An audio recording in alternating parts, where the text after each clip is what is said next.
আমরা এখানে কাইটের ভিতরে দেখলাম এখানে কোনটা দেখছি focus keyword and relevant keyword optimization. আচ্ছা আমরা পোস্টটা দেখি। পোস্টটা এটা কি ইউআরএল নাকি? এটা ইউআরএল, এটা কি h1। আর এই দেখেন মাউস নিয়ে গেলে এখানে যেটা শো করতেছে এটা হলো কি টাইটেল। দেখা যায় এই যে এখানে শো করতেছে উপরে, হ্যাঁ হ্যাঁ, দেখতে পাচ্ছি। এই হলো টাইটেল। আমরা ফোকাস কিওয়ার্ড এবং রিলেভেন্ট কিওয়ার্ডটা বের করব কি করে? আমরা অন পেজ এসও করার সময় আমরা খেয়াল রাখবো এই যে অন পেজ এসওর যে ফোকাস কিওয়ার্ড, আমরা যে কিওয়ার্ড রিসার্চ করলাম না গত ক্লাসে, আমরা শিখলাম কিওয়ার্ড রিসার্চ কিভাবে করতে হয়, শিখেছি তো। হ্যাঁ তো কিওয়ার্ড রিসার্চ করে এমন একটা আর্টিকেল লেখাবো, আর্টিকেল রাইটারতে আমরা কিন্তু লিখবো না। আর্টিকেল লেখার জন্য আলাদা আর্টিকেল রাইটার থাকবে বা আছে। ক্লায়েন্টকে কিওয়ার্ড গুলা দিলে পরে কিওয়ার্ডের উপর বেসিস করি আর্টিকেল রাইটার দিয়ে ক্লায়েন্ট আর্টিকেল লেখায় নেবে।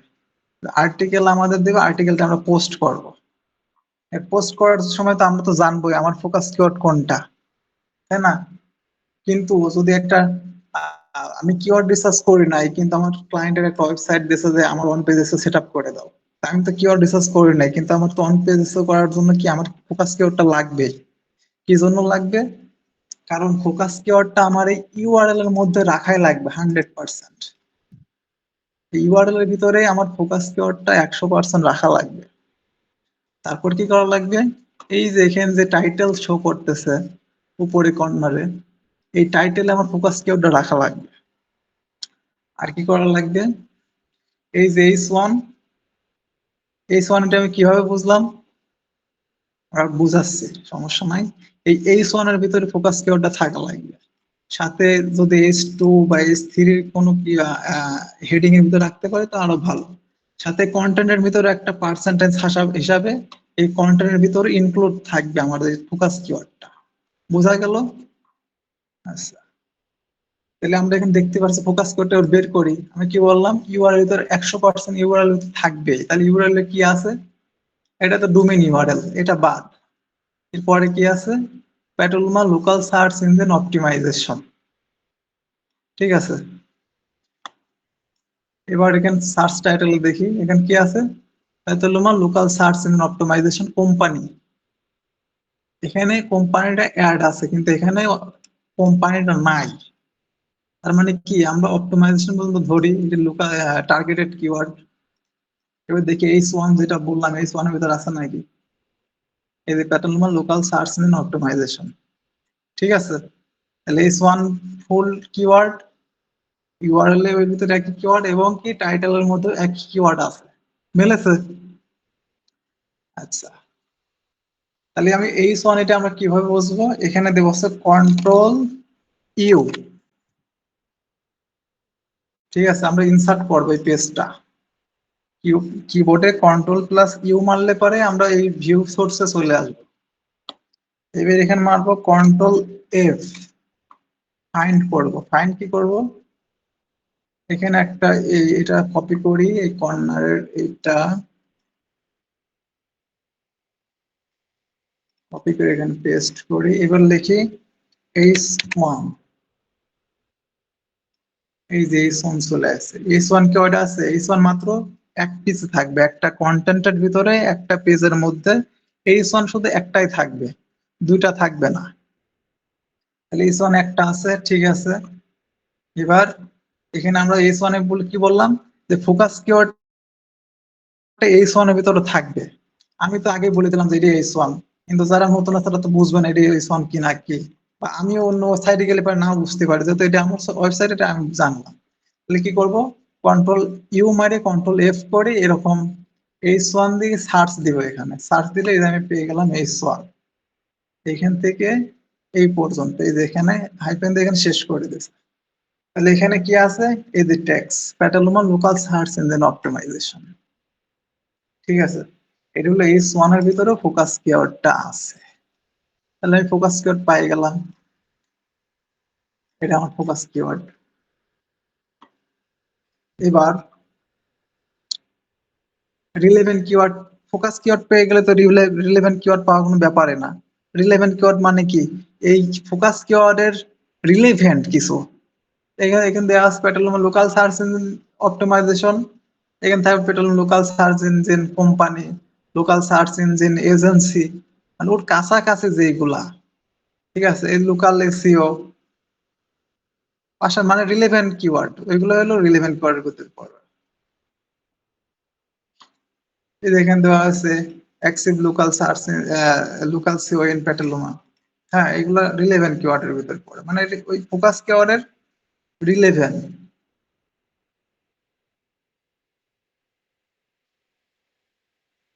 আচ্ছা, ফোকাস কিওয়ার্ড রিলেভেন্ট কিওয়ার্ড কি বুঝলাম।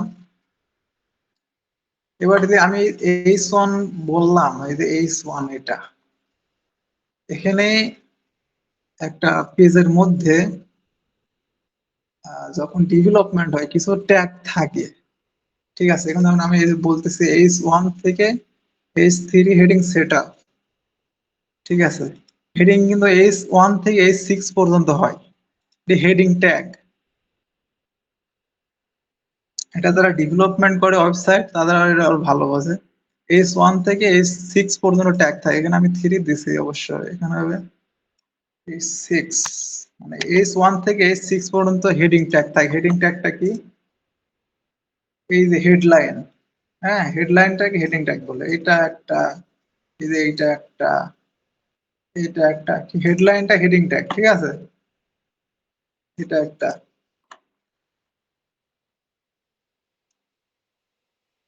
এগুলো হচ্ছে হেডিং ট্যাগ। এখন যদি H2 সার্চ দিই, H2 আছে কয়বার, 6 বার আছে।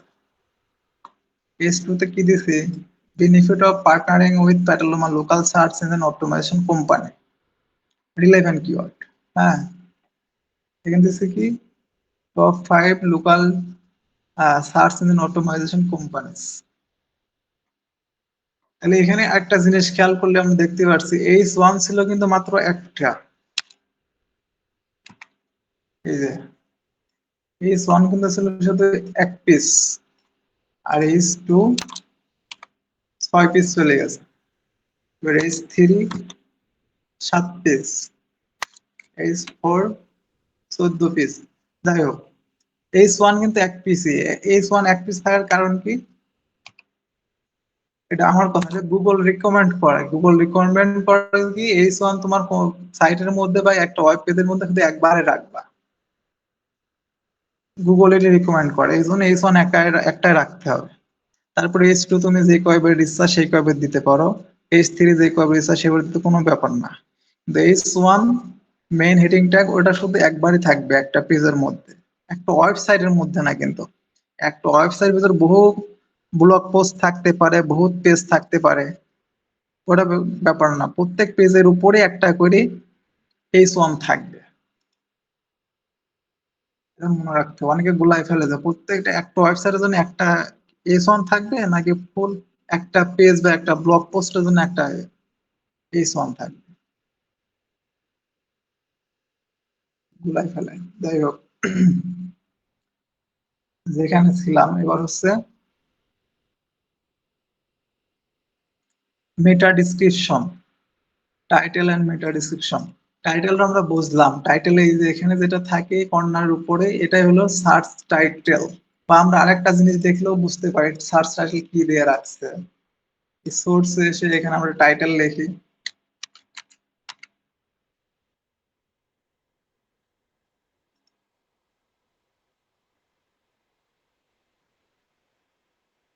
আসে না কেন,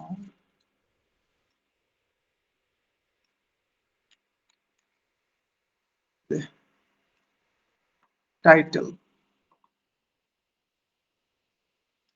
এই ব্লগ পোস্টের টাইটেল কোনটা, টাইটেল আমরা এখান থেকে পাই যাচ্ছে, টাইটেল আছে কি Petaluma local search engine optimization company, ঠিক আছে, আমরা যেটি এখানে যেটা শো করতে পারছি এখানেও সেটাই দেখতে পাচ্ছি, আমরা এখান থেকে সোর্স করেও দেখতে পারি, এখান থেকে নিয়েও দেখতে পারি যে টাইটেল কি দেওয়া আছে বা টাইটেলের ভিতরে মেন ফোকাস কিওয়ার্ডটা আছে কিনা। যখন এটা আমরা ওয়েবসাইট অডিট করা শিখবো তখন আমরা আরো ডিপলি দেখবো এগুলো। যেমন এখান থেকে আমরা একটু দেখতে পারি, যদি মনে করি যে আমি আরো ভালোভাবে দেখবো কি আছে, এখান থেকে লিখে দেবো সাইড দিয়ে একটা কোণ দিয়ে ইন্টার মারবো না, এটা চলে আসবে আসলে কি কিভাবে দেখাচ্ছে টাইটেল কি আছে। ভিডিও ছিল দেওয়া আছে ডিফল্ট আকার, এটা কোনো টাইটেল ভিতর পড়ে না, টাইটেল শুধু এটুকু। যাই হোক, এত দূর পরে যাওয়া যাবে, সব এত দেখতে গেলে পরে মনে রাখা যাবে না। মেটা ডিসক্রিপশন, মেটা ডিসক্রিপশনটা কি? যেমন এখানে লেখছে যে title and meta description setup. Google এখন অটোমেটিক, গুগলে যেটা মানে মেটা ডিসক্রিপশন হতে পারে হচ্ছে ফার্স্ট 160 থেকে 300 ক্যারেক্টার পর্যন্ত মেটা ডিসক্রিপশন। এটা এক কথায় একটা কি বলা যেতে পারে, একটা রচনার মানে যে ভূমিকা থাকে না, ভূমিকাকে বলা যাচ্ছে মেটা ডিসক্রিপশন। একটা রচনার ধরো ভূমিকা, আসলে আমার এই রচনাটা কি হতে যাচ্ছে তার একটা ভূমিকাই হলো মেটা ডিসক্রিপশন। মানে একটা আর্টিকেল মূল প্রতিপাদ্য বিষয়টা 2-3 লাইনের ভিতরে তুলে ধরতে হবে, বেশি বেশি করা যাবে না, 2-3 লাইনের ভিতরে। এখানে গুগলে যেটা শো করে আর কি, যে আমরা গুগলে যেটা সার্চ দিই, কোনো কিছু একটা সার্চ দিই, হলো ডেভেলপার, গুগল থেকে দেখলে আরো ভালো বোঝা যায় মেটা ডিসক্রিপশনটা আসলে কি। এই যে এখানে একটা সাইট আসছে কি, ফ্লোজাই, ক্লোজের সাইটের এটা কি টাইটেল, ঠিক আছে, এটা টাইটেল। আর নিচে এখানে কি দেখেছে যে learn how to become a website developer with our guide, এখান থেকে যে সাকসেস পর্যন্ত, এটা হলো মেটা ডিসক্রিপশন। মানে গুগলে একজন অডিয়েন্স যেটা কিওয়ার্ড লিখে সার্চ দেয়, ওই কিওয়ার্ডের উপরে টাইটেলের নিচে যে 2 লাইন শো করে, একে বলে মেটা ডিসক্রিপশন। মানে আমার এই আর্টিকেলটা কি লেখা আছে তার একটা মূল প্রতিপাদ্য বিষয় বা ভূমিকা এখানে তুলে ধরা। কারণ সবাই তো ভিতরে যায় আগে দেখবে না আসলে কি লাগেছে কি না লাগেছে, আগে আমরা এই আগে একজন অডিয়েন্সের উপরেই দেখবে, মানে সার্চ দিয়ে এই টাইটেল আর মেটা ডেসক্রিপশনে দেখবে, দেখে তারপরে ভালো লাগলে সে ওয়েবসাইটের ভিতরে এরকম ঢুকবে। এই জন্য টাইটেল আই ক্যাচিং এবং হচ্ছে মেটা ডেসক্রিপশনটা আই ক্যাচিং হওয়াটা খুবই জরুরি। ঠিক আছে, এই যে এখন এইটুকু দিয়েছে মেটা ডেসক্রিপশন বা ইয়া করছে, এটুকুই পাইছে। এই যে হয়ে গেল যে learn how to become website developer certified success, এই যে সার্টিফাইড সাকসেস, এটুকু ব্যাস। তাহলে আমরা মেটা ডিসক্রিপশন কি বুঝতে পারলাম, মানে এই সার্চ একটা কিওয়ার্ড লিখে যখন সার্চ দেয় একজন কাস্টমার, তার সামনে যে 2 লাইন এই টাইটেল নিচে যে 2 লাইন শো করে, এটা হলো মেটা ডিসক্রিপশন। এটাই মেটা কেন ইম্পর্টেন্ট, ইম্পর্টেন্ট এই কারণে, কারণ একজন অডিয়েন্সের সামনে প্রথমে মেটা ডিসক্রিপশন আর টাইটেলটাই শো করে। আমি ভিতরে কি লেখছি না লেখছি ওটা পরের বিষয়, সে ভিতরে ওয়েবসাইটে আসলে কি আর দেখবে, তার আগে দেখতে পাবে না। কিন্তু ওয়েবসাইটে না এসেও এই জিনিস দুটো দেখতে পাবে, সে টাইটেল আর মেটা ডেসক্রিপশন দেখতে পাবে, এই জন্যই দুটো ইম্পর্টেন্ট। আর কি বললাম, মেটা ডেসক্রিপশন সেট আপ। আচ্ছা, তাহলে একটা কন্টেন্টের ভিতরে মেটা ডেসক্রিপশন থাকাটাও জরুরি, এটা ম্যানুয়ালি অ্যাড করতে হয়। সাথে যদি গুগল এমনিতেও ক্যাচ করে নেয়, না দিলেও কিন্তু দিতে হয়। যেমন আমি যদি আমার সাইটে যাই, লাইভ দেখাই,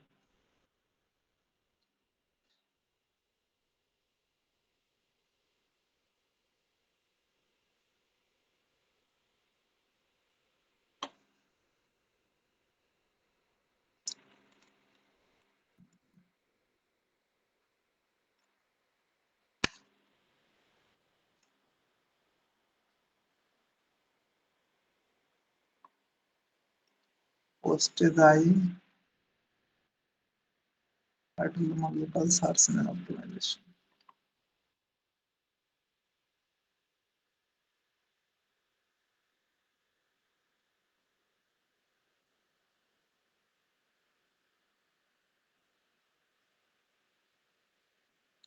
এই যে এখানে ডিসক্রিপশন অ্যাড করার এখানে একটা অপশন আছে, তখন আরো ডিপলি আমরা দেখবো, সেখানে আর ভালো করে বুঝবে। এই যে এখানে ডিসক্রিপশনটাই আছে মেটা ডিসক্রিপশন। অনেকের থাকতে পারে মেটা কন্টেন্ট, মেটা ডাটা, ডিসক্রিপশন, মেটা ডিসক্রিপশন, অনেক নামে থাকতে পারে। হুম কিন্তু বুঝে নিত আসলে এখানে কি চাচ্ছে। যেমন এখানে টাইটেল আছে, এখানে পারমালিঙ্কস আছে। পারমালিঙ্ক মানে কি? এই জিনিসে ইউআরএল বুঝতে হবে। ইউআরএল পারমালিঙ্ক থাকতে পারে, ইউআরএল থাকতে পারে, স্লাগ থাকতে পারে, ঠিক আছে। এক এক নাম চেঞ্জ হতে পারে, নাম কিন্তু বুঝে নিতে হবে আসলে এখানে কি চাচ্ছে বা এখানে কি দিতে হবে। তাহলে এটা মেটা ডিসক্রিপশন, এটা ইউআরএল, আর এটা টাইটেল। এক এক সাইটে এক এক রকম থাকতে। এটা আমার হচ্ছে ওয়ার্ডপ্রেস সাইট। বিশ্বে তার সাইটের অভাব নাই। WordPress, Shopify, square space, weeks, হ্যাঁ, ওয়ার্কফ্লো, সিএমএস বক্স এর অভাব নাই। তাই বুঝে নিতে হবে আসলে কোন জায়গায় কি চাচ্ছে।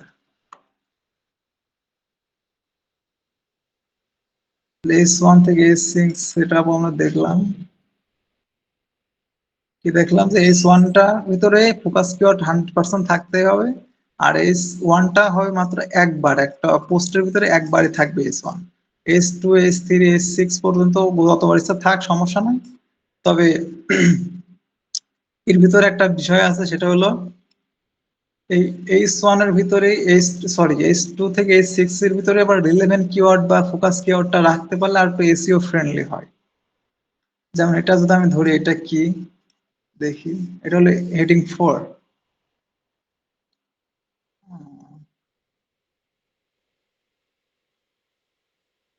এটা কি? এটা হেডিং 3। এই যে এখানে দেখাচ্ছে, হ্যাঁ, হেডিং 3।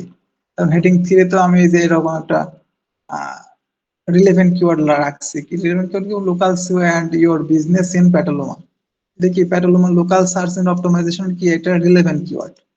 তাই H2 থেকে H6 এর যে হেডিং ট্যাগ আছে, সেইগুলোর ভিতরে মূল ফোকাস কিওয়ার্ডটাও রাখলে ভালো, সাথে রিলেভেন্ট কিওয়ার্ড রাখতে পারলেও ভালো। এগুলো এসইও ফ্রেন্ডলি হয়। গুগলের যে ক্রল করে যে রোবট, সে রোবটের বুঝতে সুবিধা হয় আসলে কি টপিকস নিয়ে কন্টেন্টটা লেখা।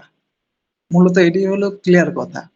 গুগলের রোবটটাকে আমরা যত সহজ করে দিতে পারি, গুগলের রোবট কিন্তু ক্রল করে। কিভাবে ক্রল করে? এই যে লিঙ্ক থাকে না, এক লিঙ্ক থেকে আরেক লিঙ্কে যায় ক্রল করে, আর্টিকেলটা রিড করে কি লেখা, কি টপিকস এর উপরে।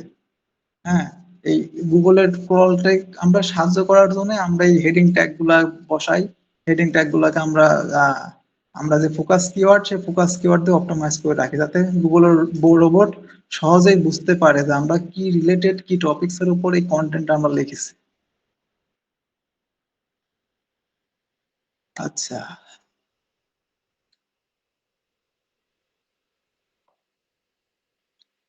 মেটা কন্টেন্ট আমরা এখান থেকেও দেখতে পারি, এখান থেকেও সার্চ দিতে পারি। আবার আরেকটা জিনিস করতেও করতে পারি আমরা, সেটা হলো সাইট ডিজাইন।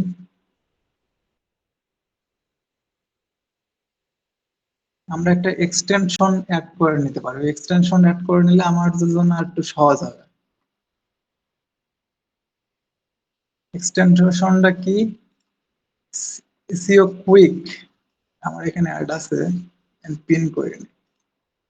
এই যে সিও কুইক এক্সটেনশনটা ক্রোম থেকে অ্যাড করে নিতে হবে। হুম এখানে যদি সার্চ দিই, সিও কুইক, এই যে সিও কুইক এক্সটেনশন চলে আসবে। ক্রোম ওয়েব স্টোর যেতে হবে। যেহেতু আমার অ্যাড আসছে, এখানে রিমুভ ফ্রম ক্রোম দেখাচ্ছে, এখানে অ্যাড ক্রোম দেখাবে। আমার যাতে অ্যাড আছে অলরেডি, এই জন্য রিমুভ করতে বলতেছে। এখানে অ্যাড দিলে পরে অ্যাড হয়ে যাবে না। তারপরে এক্সটেনশন এখান থেকে পিন করে নিতে হবে। যে এখানে পিন মারলে পরে এই যে এখানে শো করে পিন হয়ে যাবে। এই এক্সটেনশনটা অন পেজ এসিও শেখার জন্য অনেক হেল্প করবে। যেমন এই পেজটা আমি দেখবো যে এই পেজের মেটা ডিসক্রিপশন আছে কিনা, টাইটেল কি, ক্যানোনিক্যাল আছে কিনা, S1 কি, এগুলো আমি এক্সটেনশন মানে দেখবো। এত সময় ম্যানুয়ালি দেখলাম, মানে আমি নিজে নিজে দেখলাম। এখন আমরা একটা টুলস এর মাধ্যমে দেখবো। এটা সেই টুলস, এটা এখানে ক্লিক করলাম। ক্লিক করে এই যে ডায়াগনোসিস দেখা যাচ্ছে, পেজ ইনফোর পাশে ডায়াগনোস্টিস 2 নম্বর অপশনটা, এখানে ক্লিক করলাম। দেখেন এখানে দেখাচ্ছে যে আমরা কোন পেজটা অডিট করতেছি বা দেখতেছি, ওই পেজের ইউআরএল। এখন এই দেখাচ্ছে ইউআরএলটা কি, ইউআরএল এটা ক্যানোনিক্যাল আছে, হ্যাঁ আছে। আর টাইটেল কি, এই যে টাইটেল, এই যে title local search engine of company, optimization company. Meta description আছে, আছে, এই যে এটা মেটা ডেসক্রিপশন। এইচ1 আছে, এইচ1 আছে, এইচ1 কি, এই যে local search engine optimization. Image alter tag, আমি আসছি ইমেজ আল্টার ট্যাগ কি, অনেক যাবতীয় অনেক কিছু আসবে, যে টেকনিক্যালি কিছু আছে, রোবট টেক্সট আছে নাকি, সাইট ম্যাপ আছে নাকি, এইগুলো এখান থেকে আমরা দেখতে পাই সহজে। অত ভিউ সোর্স টোর্স না করে আমরা এই এক্সটেনশন অ্যাড করে সহজে দেখতে পারি এখান থেকে। বাস, তারপর আসলো আমার কি, HTML হেডার এবং ইমেজ আল্টার ট্যাগ। এই যে ইমেজ আল্টার ট্যাগটা কি, যেমন আমরা এখানে আসলাম একটা পোস্টে এসইও করার জন্য, একটা এই পোস্টের মধ্যে একটা ইমেজ থাকাটা ভেরি ইম্পর্টেন্ট। ইমেজ থাকে একটা পোস্ট আর্টিকেল, তো মিনিমাম 1 থেকে 2টা এই পিকচার রাখাই লাগবে, ইমেজ রাখাই লাগবে, নাহলে এসইও ফ্রেন্ডলি কন্টেন্ট হবে না। ইমেজ আল্টার ট্যাগটা কিন্তু এখান থেকে এভাবে দেখা যাবে না, কোনোভাবে পোস্ট থেকে দেখা যাবে না। এটা দেখা যাবে কি, যার ওয়েবসাইটে অ্যাক্সেস আছে সে দেখতে পাবে, যেমন ভিতরে আসবে ওয়েবসাইটের ওই পোস্টে আসে, এখান থেকে এই যে দেখতে পাবে এডিট, এডিটে যে এই যে আল্টার ট্যাগ কি দেওয়া আছে এখানে দেখা যাচ্ছে, এই যে বাই অ্যাফোর্ডেবল এসইও সার্ভিস, এটা আছে এখানে আল্টার ট্যাগ। মানে ইমেজটা কি রিলেটেড বা ইমেজটা কেন দেওয়া, ইমেজটার নাম দেওয়া একটা আল্টার ট্যাগ, ট্যাগ দেওয়া ইমেজটা, এটা আল্টার ট্যাগ কি দেওয়া, technical SEO service by BDSEO lab. এই ইমেজটা যেমন যে বাই টেকনিক্যাল এসইও সার্ভিস, এই জন্য এটা টেকনিক্যাল এসইও সার্ভিস। তবে একটা ইমেজের থাকা লাগবে, সেই ইমেজের মধ্যে মূল ফোকাস কিওয়ার্ডটা থাকা লাগবে।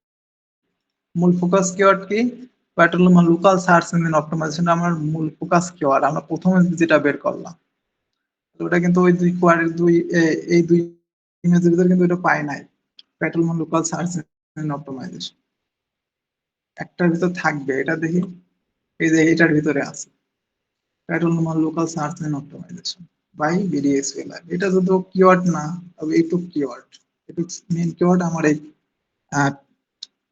ইমেজের মধ্যে আছে। তাহলে ইমেজ অন পেজের মধ্যে ইমেজ আল্টার ট্যাগটা, ইমেজ অ্যাড করাটা যেমন প্রয়োজন জরুরি, ইমেজে আল্টার ট্যাগ দেওয়াটাও জরুরি। সেই সাথে ইমেজ আল্টার ট্যাগ দেওয়ার সময় খেয়াল রাখতে হবে কমসে কম একটা পিকচারের মধ্যে আমার এই মূল ফোকাস কিওয়ার্ডটা থাকা লাগে। ঠিক আছে, ইন্টারনাল এক্সটার্নাল লিঙ্কিং। আমরা ইন্টারনাল এক্সটার্নাল একটু বললে এমনিতে বোঝা যায়, ইন্টারনাল মানে কি ভিতরের কোনো কিছু, আর এক্সটার্নাল মানে কি বাইরের কোনো কিছু। ঠিক আছে, যেমন এইটা একটা লিঙ্ক আপ করা আছে, তাই না, এটা একটা লিঙ্ক, এখানে যদি আমি ক্লিক করি, কোন জায়গা যাচ্ছে, কি হচ্ছে, বিডিএসইও লাইব্রেরি আর একটা পেজে নিয়ে চলে আসছে। ঠিক আছে, তাহলে কি আমার সাইডের মধ্যে নিয়ে আসছে এটা, এই লিঙ্কটা, এখানে ক্লিক করলাম, এখানে আসলাম, মানে এটা আমার সাইড, এটা আমার সাইড, একই সাইডের মধ্যে। তাহলে কি এটা হলো, কি হলো, এটা ইন্টারনাল লিঙ্কিং হলো, এক সাইডের এক পোস্টের মধ্যে আর এক পোস্টের লিঙ্কটা এখানে বসাই দেওয়া, এটা হলো ইন্টারনাল লিঙ্কিং। আর একটা কি আছে বললাম, এক্সটার্নাল লিঙ্কিং। এক্সটার্নাল লিঙ্কিং কি বললাম, বাইরের কোনো, বাইরে নিয়ে যাবে, ওয়েবসাইটের বাইরে। তাহলে এক্সটার্নাল লিঙ্কিং কোনটা হতে পারে, গুগল মাই বিজনেস প্রোফাইল, এটা দেখে কোন নেওয়া যায়, এই দেখো এটা বাইরে নিয়ে চলে গেল, এটা গুগলের একটা লিঙ্ক, www.google.com, কি হলো, এটা ওয়েবসাইটের বাইরে নিয়ে চলে গেল, এটা কিন্তু আমার ওয়েবসাইট না, এটা একটা গুগল সার্ভার। তাহলে এটা হলো এক্সটার্নাল লিঙ্কিং। এখান থেকে কিন্তু বোঝা যাচ্ছে না এটা হচ্ছে কালার, এটা সেই কালার, এটা সেই কালার দিয়ে কোনো বোঝা যাবে না। এটা হলো অন পেজের একটা কি বলা যেতে পারে, একটা রিকোয়ারমেন্ট, ইন্টারনাল লিঙ্কিং থাকতে হবে, এক্সটার্নাল লিঙ্কিংও থাকতে হবে। ইন্টারনাল এক্সটার্নাল লিঙ্কিং অ্যাড করব কিভাবে? অ্যাড করবো যখন আমরা কন্টেন্ট পাবলিশ করবো তখন দেখবো। এই যে এখানে একটা কন্টেন্ট এনে আসি, যেমন ধরো আমি এটা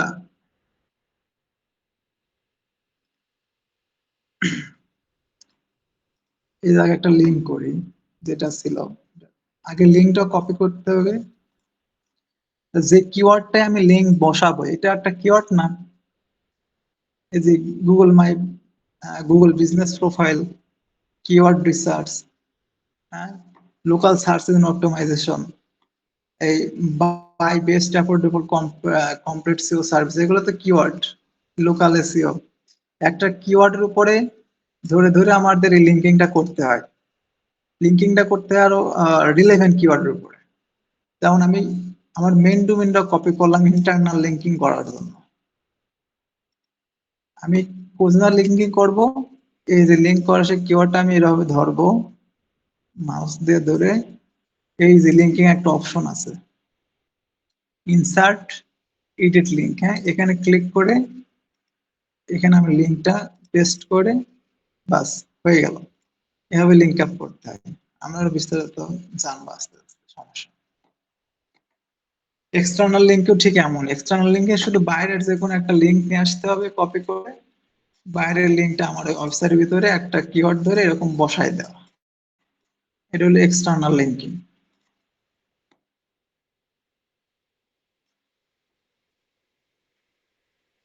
এবার search engine friendly URL snap optimisation.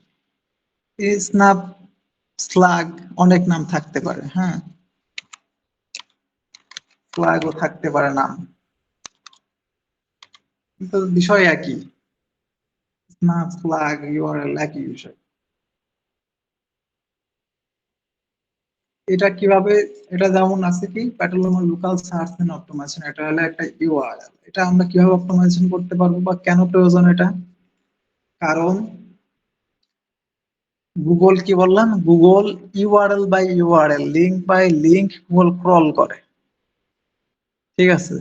তাহলে এটা একটা লিংক, এই লিংকটা গুগল ক্রল করে, তাহলে আমার এই আর্টিকেলটা কি রিলেটেড লেখা সেটা তো আমার আগে এখানেই রাখা লাগবে, যাতে গুগল প্রথম আসে বুঝতে পারে যে আমার আর্টিকেলটা কি নিয়ে লেখা, ঠিক আছে না? গুগল আগে ক্রল করবে কি, ইউআরএল ক্রল করবে, তারপরে যে টাইটেল ক্রল করবে, তারপরে S1 হেডিং ট্যাগের ফার্স্ট যেটা আছে S1 এটা ক্রল করবে, তারপরে তো রিড করবে আর্টিকেলটা আসলে ঠিক আছে কিনা সব। তাহলে এইগুলার ভিতরে আগে আমার ফোকাস কিওয়ার্ডটা থাকতে হবে, এই জন্যই ইউআরএলটা ইম্পর্টেন্ট। এটা অপটিমাইজ করব কেমন করে? এই যে সাইডের অ্যাক্সেস নিয়ে ভিতরে আসে, এই যে এখান থেকেও করতে পারি, আবার নিচে এসে তখন যে এখান থেকে দেখালাম, এই যে এখান থেকে এই যে পারমালিঙ্ক, এখানে পাসওয়ার্ডটা বসাই দিলে পরে ওকে। আরেকটা জিনিস খেয়াল রাখতে হবে, এটা যেন বেশি বড় না হয়ে যায়। এটা যত ছোট রাখা যায় ততই ইউজার ফ্রেন্ডলি এবং সার্চ ইঞ্জিন ফ্রেন্ডলি হয়। এটা আমার কিওয়ার্ডটা বড় তাই ফুল কিওয়ার্ডটাই বসায় রাখে। এজন্য খেয়াল রাখতে হবে কিওয়ার্ড বড় হলে ফুল কিওয়ার্ডটাই বসায় রাখতে হবে, যত ছোট করা যায়। ছোট থাকলে পরে এটা ইউজার ফ্রেন্ডলি এবং আর গুগলের রোবটের জন্য ভালো হয়, র্যাঙ্কিং এর জন্য ভালো। আচ্ছা, রোবট টেক্সটি আর এক্সাম্পল সাইট ম্যাপ সেটআপ। আমি আচ্ছা এটা বুঝি আমরা, একটা ওয়েবসাইটে আমি ডোমেইন কিনলাম, হোস্টিং কিনলাম, ওয়েবসাইটটা ডিজাইন করলাম, ডেভেলপমেন্ট করলাম, সব করলাম, ঠিক আছে। এবার কি করতে হবে? এটা তো আমার সার্ভার bdseo.lab.com, এটা তো আমার সার্ভার বা হোস্টিং আর যেখান থেকে আমি হোস্ট কিনেছি, ডোমেইন কিনেছি, ওই সার্ভারের মধ্যে আছে। কিন্তু আমার তো গুগলের সার্ভারে তো আমার নিতে হবে, কারণ আমি আমার সার্ভিসটা সেল করবো কার কাছে? যারা গুগলে আসে, গুগলের অডিয়েন্স, তার কাছে আমরা সেল করবো। তাহলে আমার হোস্টিং আর সার্ভার থাকলে তো হচ্ছে না, বা বিডিএস ল্যাবে থাকলে তো হচ্ছে না, আমার গুগলে নিয়ে যাইতে হবে আমার এই ওয়েবসাইটটা। গুগলে নিয়ে যেতে হলে কি করতে হবে? গুগলে নিয়ে যেতে হলে কি সাইটটা আমাকে গুগলে ইন্ডেক্স করতে হবে। ইন্ডেক্স করাটা কি বোঝায়? মানে আমার সার্ভারটা গুগলের সার্ভার সাথে অ্যাডজাস্ট করা, মানে আমার ডাটাটা গুগলের সার্ভারে আপলোড দেওয়া, এটি হলো কমন হচ্ছে ইন্ডেক্সিং। ঠিক আছে, এই হলো ইন্ডেক্স করা। মানে আমি যেগুলা পোস্ট করব সেইগুলো গুগলও যেন থাকে, গুগল একজন সার্চ দিলে যেন আমার ডাটাগুলো পায়, এর নাম ইন্ডেক্স। ইন্ডেক্স করার জন্য কি দরকার?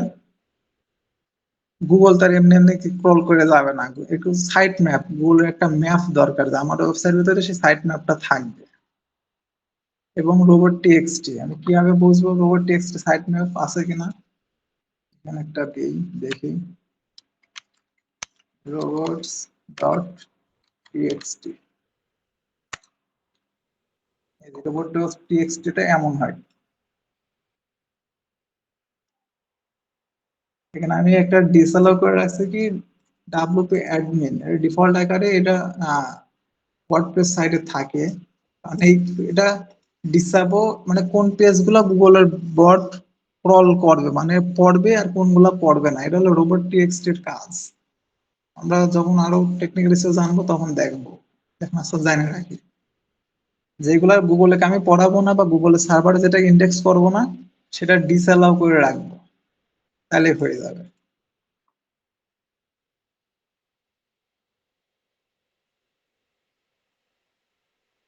এটা হলো robot dot TXT form. Site ম্যাপটা আমরা দেখি, XML dot, sorry, site map dot XML. এটা আমি র্যাঙ্ক ম্যাথ দিয়ে করতেছি, তো র্যাঙ্ক ম্যাথ দিয়েও অটো জেনারেট করা যায়, এই জন্য ওটাই শো করতেছে, র্যাঙ্ক ম্যাথ দিয়ে অটো জেনারেট করা আছে। ম্যানুয়ালি জেনারেট করা যায় কিন্তু আমি অটো জেনারেট করে রাখি। যাই হোক, এই রোবট টিএক্সটি এবং সাইট ম্যাপটা ঠিকঠাক মতো সাইটের ভিতরে সেট আপ করা থাকবে, তাহলে গুগলের রোবট আসে ঠিকঠাক মতো ক্রল করে চলে যেতে পারবে। আর যেটা ক্রল করতে পারবে সেটা ইন্ডেক্স করে নেবে। যেমন আমরা এই যে এই এক্সটেনশনের মাধ্যমে আমরা দেখতে পেলাম, এই যে নিচে আসলে আমরা দেখতে পাচ্ছি এই যে রোবট টিএক্সটি সেটআপ ওকে আছে, এক্সএমএল সাইট ম্যাপ সেটআপটা ওকে আছে। এটা কিভাবে সেটআপ করে আমরা পরবর্তী দেখবো। এখানে একটা এক্সটেনশন অ্যাড করলে পারে, যেমন র্যাঙ্ক ম্যাথ এসইও, এটা অটো জেনারেট করে দেয়, আমরা দেখব পরে এটা। তারপর আছে ক্যানোনিক্যাল ট্যাগ। ক্যানোনিক্যাল ট্যাগটা কি জন্য ব্যবহার করি আমরা একটু বুঝি। কোন গেল, আমার ব্লগ পোস্ট, আমার ছোট ওয়েবসাইট কিন্তু বড় বড় ওয়েবসাইট তো কত কোন আহ, বড় বড় ওয়েবসাইট কি মেলা মেলা ইয়ে করবে না, কন্টেন্ট পাবলিশ করবে। কন্টেন্ট পাবলিশ করার কি হতে পারে, একটা কন্টেন্ট দুইবার পাবলিশ হতে পারে, ডুপ্লিকেট হওয়ার একটা চান্স থাকে, তাই না? ডুপ্লিকেট হওয়ার চান্স থাকে যে এই কিওয়ার্ড নিয়ে লেখা আবার ওই কিওয়ার্ডে আবার লেখা হয়ে গেল, ডুপ্লিকেট হওয়ার একটা চান্স থাকে। এই জন্য ক্যানোনিক্যাল ট্যাগ ইয়ে করা, যাতে এক কন্টেন্ট দুইবার পাবলিশ না হয়। ক্যানোনিক্যাল থাকে সম্ভবত এই ইউআরএল দিয়ে ক্যানোনিক্যাল সেটআপ করা থাকে। এই এক ইউআরএল ক্যানোনিক্যাল সেটআপ থাকলে পারে এই ইউআরএল দিয়ে দ্বিতীয় কোনো সেকেন্ড পোস্ট এই ওয়েবসাইটে পাবলিশ করা যাবে না। তার মানে কি হলো, ডুপ্লিকেট হবে না, একই পোস্ট ডুপ্লিকেট হবে না। এটি হলো ক্যানোনিক্যাল ট্যাগের কাজ।